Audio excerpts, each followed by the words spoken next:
Bonjour à tous, alors une vidéo aujourd'hui pour parler mauvaises herbes, adventices. Voilà, les potagers sont en train de se remplir et les mauvaises herbes commencent aussi à arriver, hein, elles profitent du printemps, voilà, les sols sont chauds, il y a du soleil, il y a de l'humidité.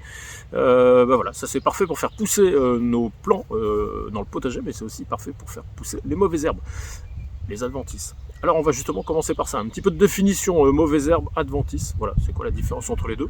On va voir ensuite voilà, pourquoi on a des mauvaises herbes finalement dans notre potager et pourquoi certains en ont presque pas et d'autres en ont vraiment voilà, plein partout. Et on finira par les trucs et astuces, voilà, comment essayer de lutter contre les mauvaises herbes, d'en avoir le moins possible, ou pas d'ailleurs. Voilà, il y a plein de techniques pour essayer de faire avec les mauvaises herbes dans le potager. Allez, on voit tous ensemble, c'est parti!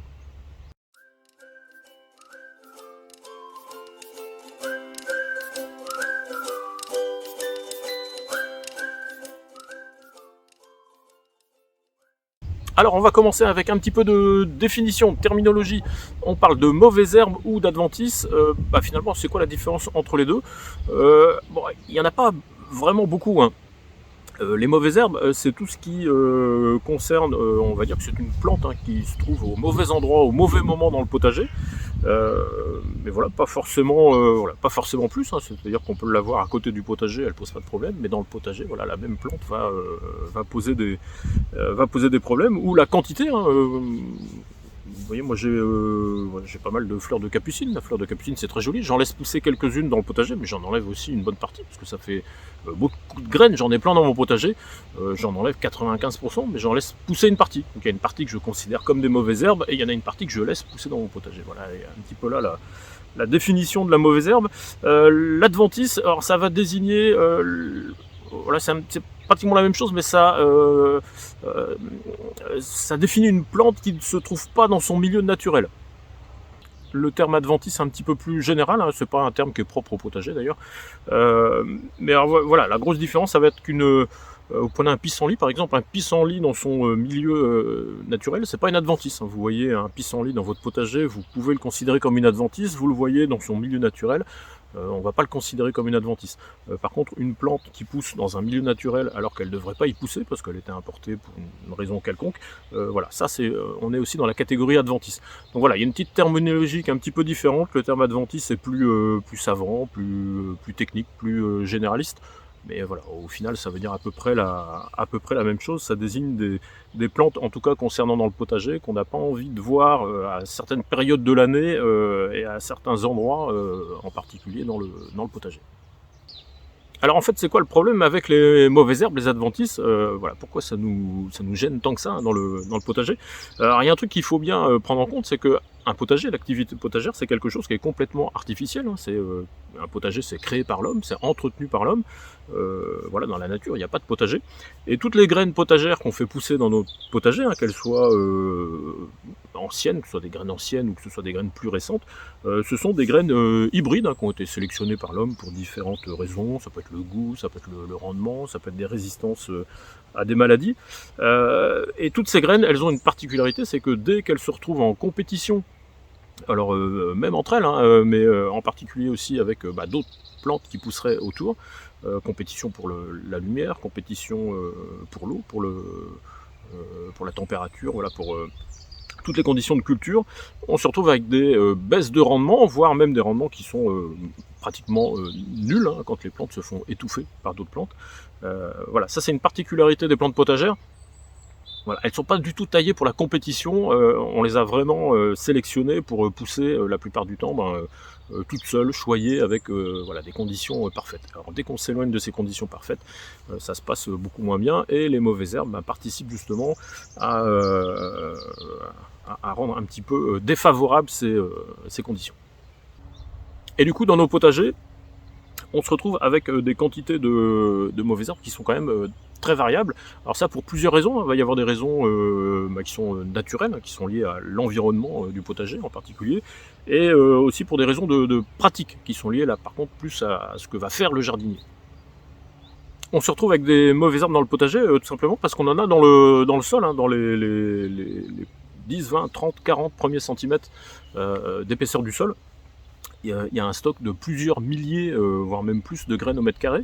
Alors ces graines, elles peuvent rester en dormance dans le sol pendant plusieurs années, tant qu'elles n'ont pas des conditions pour pouvoir germer et se mettre à pousser. On se retrouve comme ça dans nos potagers avec un réel stock de graines de mauvaises herbes, mais qui est quasiment infini, hein. Et en plus d'avoir un sol qui a la capacité de stocker des graines pendant des années et des années, on a en plus l'environnement tout autour qui va nous ramener en permanence des graines, hein. La nature, elle a horreur du vide, donc elle essaye de... Voilà, c'est pas qu'elle essaye de combler votre potager avec des mauvaises herbes, mais les mauvaises herbes, naturellement, elles reviennent dans votre potager, alors avec plein de moyens, hein. Vous allez avoir le vent qui va vous ramener pas mal de graines, hein. Vous avez pas mal de catégories de graines qui se déplacent avec le vent. Donc voilà, le vent, suivant l'environnement chez vous, va en permanence vous ramener ces nouvelles graines dans le potager. Vous avez aussi tous les animaux. Les animaux contribuent énormément à ramener des graines dans le potager, hein, que ce soit les oiseaux, les rongeurs qui vont faire des stocks. Voilà, il y a plein de comportements voilà, des animaux qui vont faire que en permanence, voilà, ils vous ramènent des nouvelles graines. Suivant la nature des sols aussi, vous avez des sols qui vont être beaucoup plus en capacité à stocker ces graines sur de longues années, qui vont être aussi plus fertiles pour les légumes, mais aussi plus fertiles pour les mauvaises herbes. Voilà, on n'a pas la même réaction. Vous avez des sols qui sont moins à mauvaises herbes que d'autres. Alors c'est plutôt bon signe, hein. Si vous avez un sol à mauvaises herbes, c'est que les légumes vont pousser. Si les mauvaises herbes poussent pas, il y a de grandes chances pour que vos légumes poussent pas non plus. Mais voilà, comme dans nos potagers, généralement, on essaye d'entretenir la fertilité, des bonnes quantités d'eau. La bonne luminosité, ça c'est parfait pour faire pousser les légumes, mais c'est aussi parfait pour faire pousser les mauvaises herbes. Et suivant la biodiversité de l'endroit où vous vous trouvez, là aussi vous allez avoir une quantité de mauvaises herbes qui va être différente, hein. Clairement on se retrouve avec plus d'adventices à la campagne, parce qu'on a une pression de mauvaises herbes autour qui est beaucoup plus importante, hein. Vous pouvez voir là partout derrière moi, voilà, potentiellement on a de l'adventice, de la mauvaise herbe qui peut revenir dans le potager, dans des milieux plus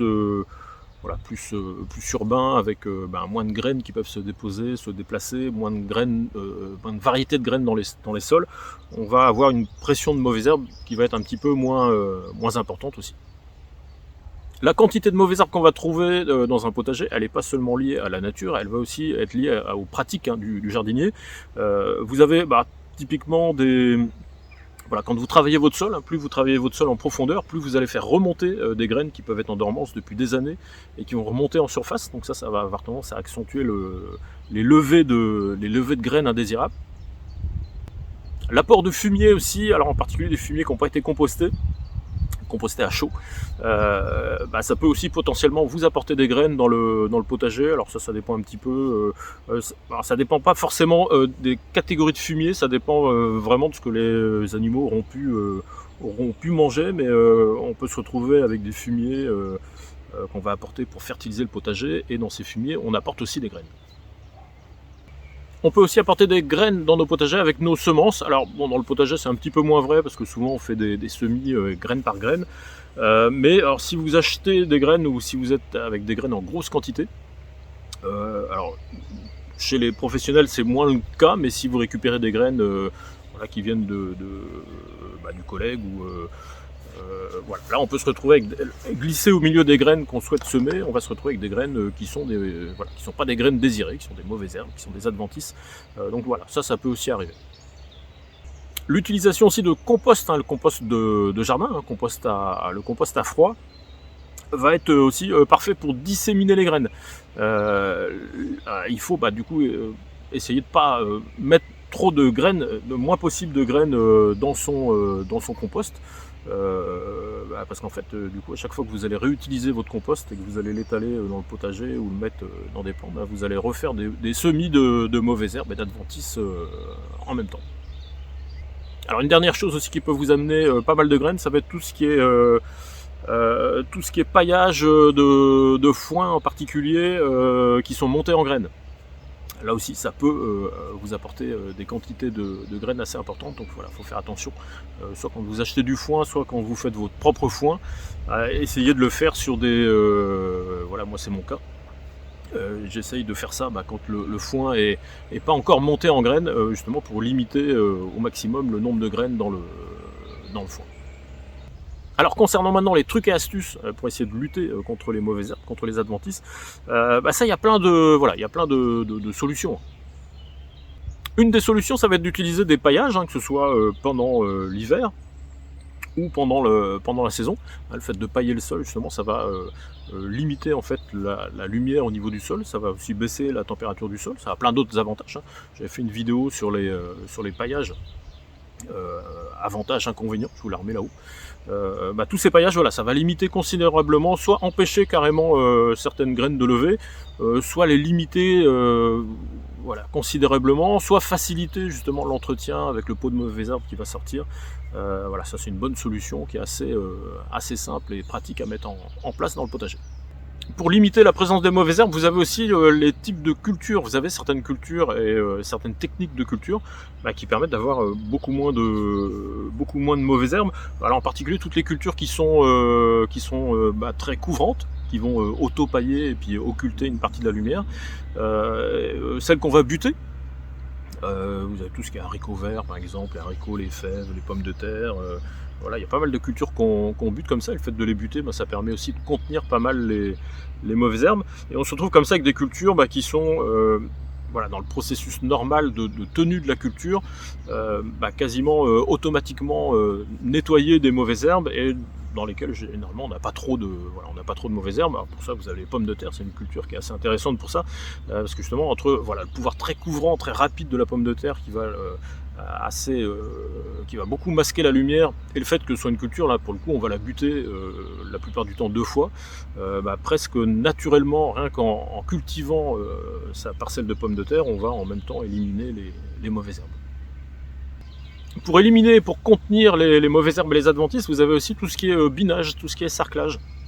Vous avez certaines cultures qui sont peu couvrantes, tout ce qui est échalote, oignon, voilà, qui laisse beaucoup de place à la lumière, qui laisse de la terre à nu, tout ça, ça va chauffer, beaucoup de mauvaises herbes qui peuvent apparaître.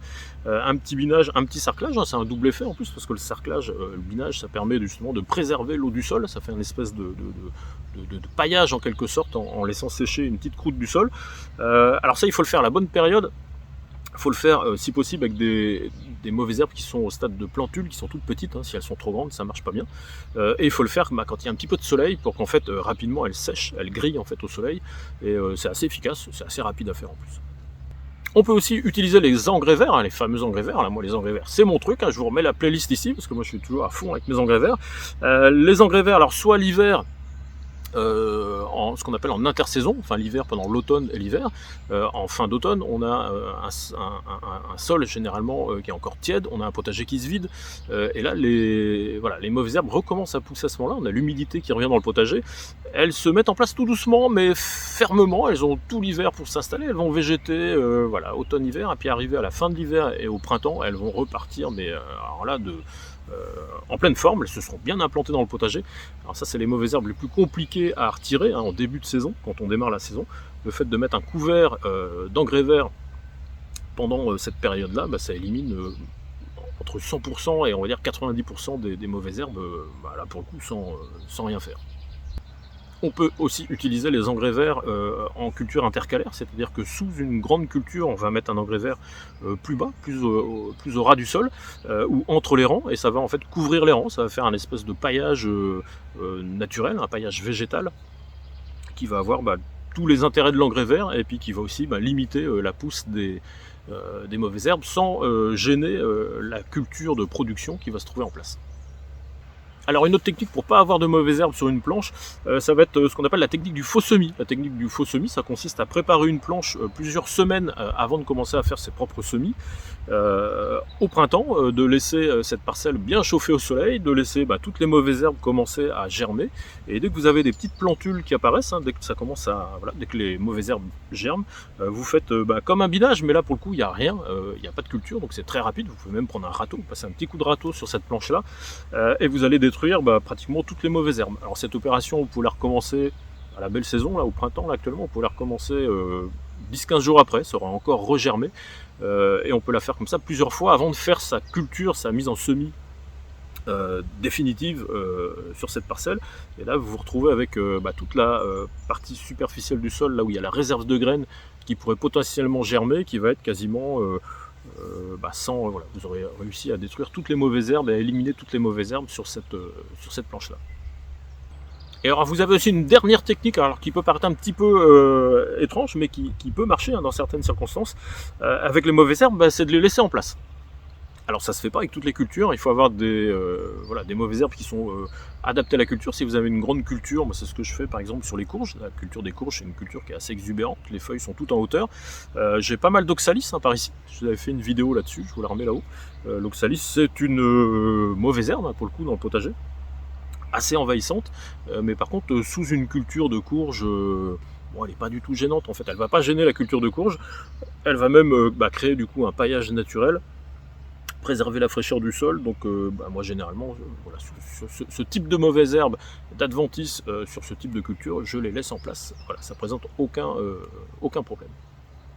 Alors s'il y a une chose qu'il faut retenir avec les mauvaises herbes, c'est qu'il faut essayer d'anticiper et il ne faut pas se laisser déborder. Il faut essayer de s'occuper des mauvaises herbes quand elles sont toutes petites. Voilà, ça va vous demander pratiquement aucun travail quand on s'occupe d'une mauvaise herbe qui est toute petite, ou de ne pas la laisser devenir toute petite. Voilà, une fois qu'elles sont rendues déjà à 5-10 cm, ça devient beaucoup plus compliqué. Généralement, on est obligé de faire le travail à la main, et alors là, c'est long et c'est parfois décourageant. Ça reste une des raisons principales pour lesquelles les gens arrêtent. En tout cas, par chez nous, on a beaucoup de mauvaises herbes. Voilà, les gens, ils arrêtent souvent le potager à cause de ça, parce qu'ils laissent le potager 15 jours, 3 semaines sans s'en occuper, ils reviennent et c'est un tas de mauvaises herbes, quoi. Ça va très vite à certains moments. Voilà, si on fait les bonnes actions au bon moment, c'est pas tant que ça de travail, ou en tout cas c'est du travail, mais qui est mesuré à certaines périodes dans le potager. Écoutez, voilà, alors fin de cette vidéo sur les mauvaises herbes, sur les adventices. J'espère que vous avez appris quelques bricoles. Je vous remercie d'avoir suivi la vidéo et je vous dis à la prochaine. Bye bye.